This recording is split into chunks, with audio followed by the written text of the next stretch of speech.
11 Alive News Primetime starts now. Right now, you're taking a live look at one of the most sacred and fought over parts of the world. This is the Western Wall in Jerusalem. It's also known in the West as the Wailing Wall, and in Islam is called the Baruch Wall. Good evening, and thank you for joining us. I'm Latasha Givens. It's close to sunrise Sunday morning there, and the story is still developing as we come back on air tonight. This is where the death toll stands. At least 250 people have been killed and 1,500 wounded, making this the deadliest attack in Israel in decades. And the Palestinian-controlled Gaza Strip, the health ministry states 232 people have been killed there and at least 1,700 are wounded. And tonight, Israeli Prime Minister Benjamin Netanyahu says the first phase of this counter operation has ended, but, quote, vowed to continue without reservation and without respite. Tonight, 11 Alive brings you extensive analysis from the Council General of Israel based here in Atlanta and Georgia's first and only Palestinian state representative.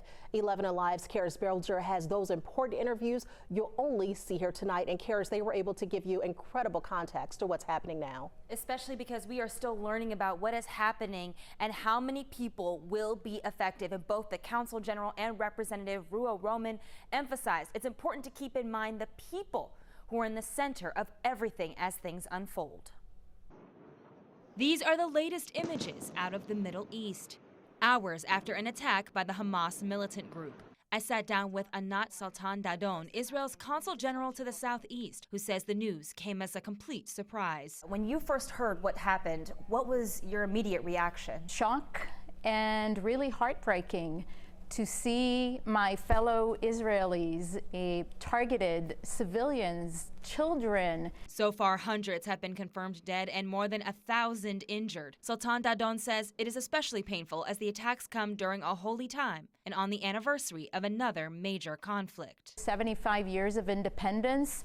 We also recently marked 50 years since the Yom Kippur War. We are now at war again. As Georgia's elected officials make statements about the violence, one in particular, Representative Ruo Roman, who is also Palestinian, hopes to see peaceful progress after so much pain. And we should be condemning violence and terror, but we should also not ignore the context, because then that sets us up to repeat the same policy failures that led us here.